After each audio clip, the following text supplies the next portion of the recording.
Tenho receio pelo futuro econômico do Brasil ou das relações diplomáticas brasileiras se o Lula continuar recebendo navio de guerra iraniano sancionado pelos Estados Unidos. A questão do Irã, o deputado me perguntou quando nós vamos deixar de receber navios sancionados e tudo. Eu queria só dizer a ele que a autorização para que o navio visitasse o Brasil foi dada em final de outubro, ou em outubro ou em novembro de 2022, portanto, durante o governo do presidente Bolsonaro. E só foi confirmada pelo Brasil, inclusive, que já tinha sido autorizado. E com o Irã nós temos 150 anos de história, períodos anteriores, e visitas, inclusive, de chefes de Estado, do imperador do Irã, e continuamos a ter uma relação importante também. Presidente, nós vivemos hoje em dia o pior momento no meu entendimento, da nossa diplomacia, né?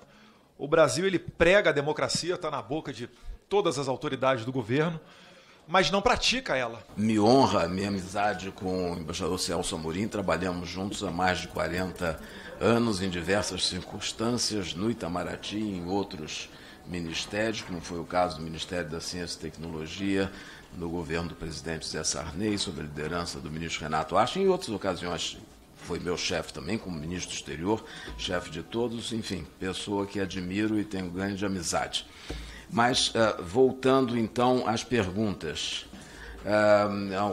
respondendo ao deputado Eduardo Bolsonaro, que infelizmente saiu porque tem outros compromissos, mas queria só dizer que não concordo com ele, que é o momento pior da diplomacia brasileira. Eu acho que é um grande momento, estamos voltando à tradição da diplomacia brasileira, a volta do Brasil aos grandes foros internacionais, não ao isolacionismo, a cooperação com os vizinhos, a integração regional e a participação em todos os foros. O presidente Lula teve até o momento em torno de 65 contatos diretos com chefes de Estado, coisa que não acontecia recentemente, no passado recente.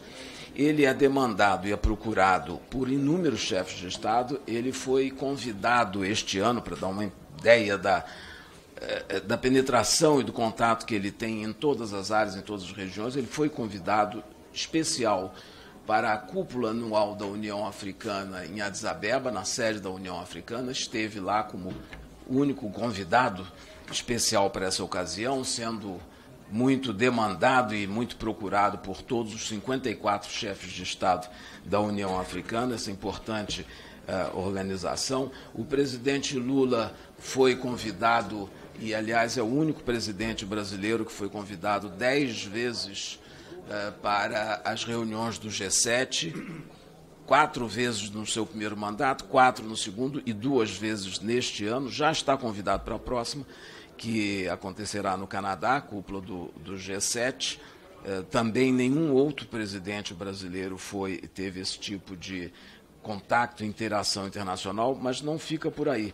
Ele foi também convidado para participar agora, próximos dias, da cúpula da APEC, da Associação dos Países da Ásia, Asiáticos, e que vai se realizar em Lima, também como único chefe de Estado. Esse grupo, só para dar uma ideia, ele é tão importante que tem, ao mesmo tempo, a participação dos Estados Unidos, China, Rússia. Só isso dá a dimensão, e os outros países ribeirinhos do Oceano Pacífico. Da importância. Já foi também convidado para participar da cúpula no próximo ano do ASEAN. Não podemos esquecer que o ASEAN, os países do ASEAN, os 10 países que compõem, são as novas fronteiras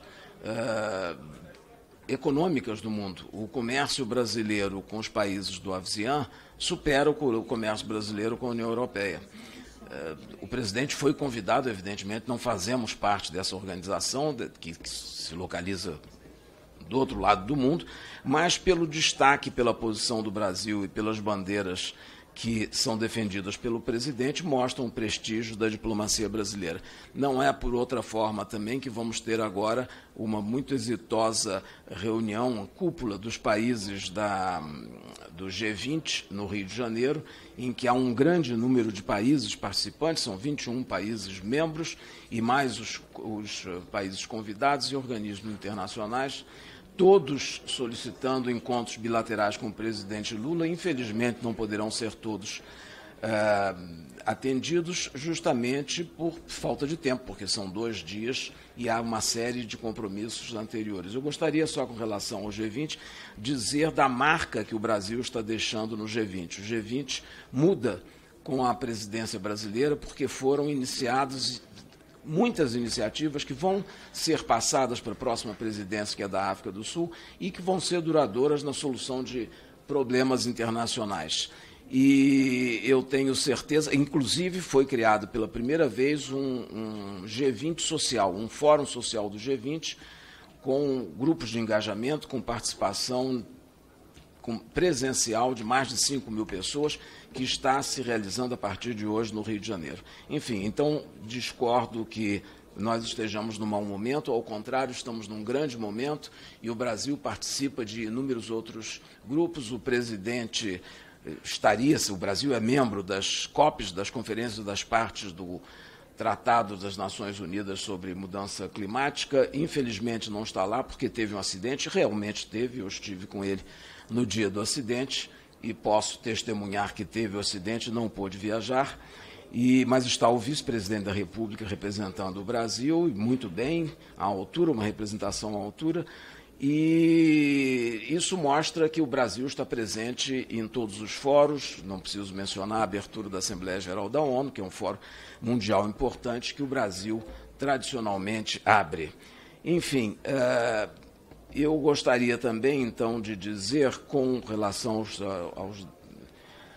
às perguntas e os aspectos mencionados pelo deputado Bolsonaro, que o Brasil retirou, e o deputado Donizete fez uma referência específica, muito clara, precisa, chamou o seu embaixador em Israel e o mandou para uma importante função na Conferência do Desarmamento em Genebra, porque ele foi humilhado.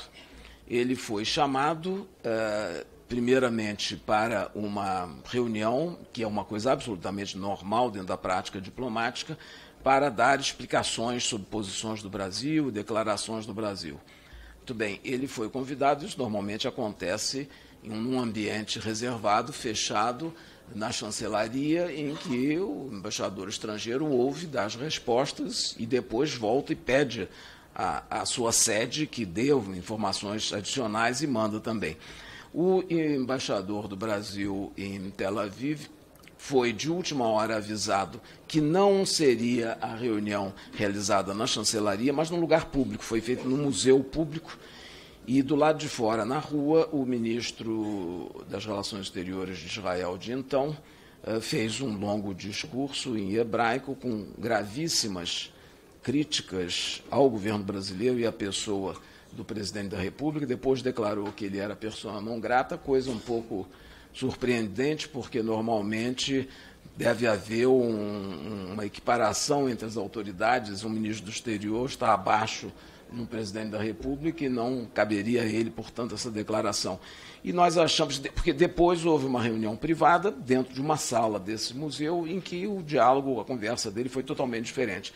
Então ele estava fazendo uma manifestação para consumo público, local, e usando o Brasil, a imagem do Brasil e a pessoa do embaixador, que deve ser sempre respeitado e protegido, é a obrigação dos estados que recebem.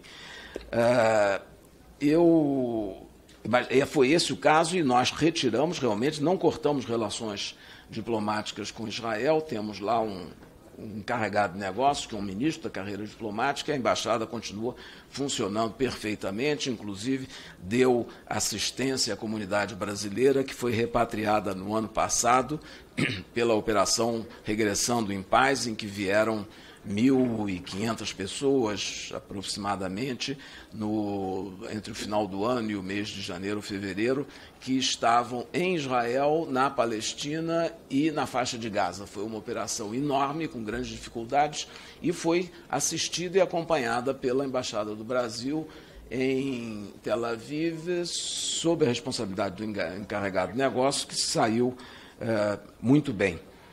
Eu aí gostaria também de dizer que o embaixador de Israel está aqui até hoje. Nós não rompemos relações, podíamos ter retaliado e considerado persona non grata ou algo assim, mas não fizemos porque achamos que é importante manter um diálogo, um canal de diálogo frequente, e isso é a característica do Brasil, de pronto para conversar com todos. Por isso que temos uma enorme rede de embaixadas, me referi há pouco, a Embaixada do Brasil em Pyongyang, capital da Coreia do Norte. Não são todos os países, são, na realidade, poucos que têm embaixada na Coreia, mas isso, para nós, é um aspecto positivo, porque nos dá condições de diálogo até com o governo da Coreia do Norte.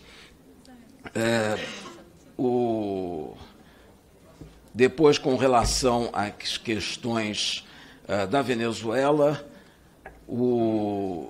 sobre as questões do sistema eleitoral e críticas de que teria sido feita pelo presidente Maduro ao TSE, talvez tenha feito por desinformação. Acho que o TSE e o sistema eleitoral brasileiro é amplamente conhecido e reconhecido. Ministro, só pedir para incluir mais 5 minutos para o ministro aqui, como foi os 10 mais 5, em virtude de... Não, mas nós tivemos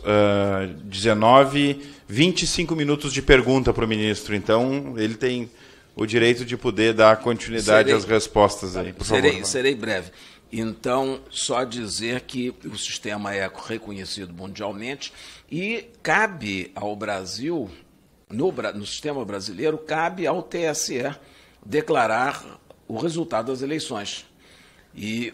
Porque o que o presidente Maduro fez é dizer que ele também tinha tido a confirmação de suas eleições pelo Tribunal Superior, pelo STF da Venezuela. No caso do Brasil, não foi o STF, foi o TSE, Tribunal Superior Eleitoral, que é quem cabe se manifestar e dirimir as dificuldades. Então, era para explicar isso. Só com relação à eleição do presidente Trump nos Estados Unidos, críticas que o presidente Lula teria feito, ele não fez críticas, ele fez comentários, é óbvio e é natural que ele se manifeste a respeito dos candidatos em países do exterior e partidos que sejam mais perto do seu partido, da sua posição partidária. Agora, devo dizer que também o presidente americano Trump já tinha feito. Tá bem, então eu só queria dizer, o Brasil não reconheceu a eleição da Venezuela porque não reconhece governos, reconhece estados, e estamos continuando a conversar com as autoridades da região e da Venezuela, porque o importante é encontrarmos um caminho único e caminho que nos leve ao entendimento.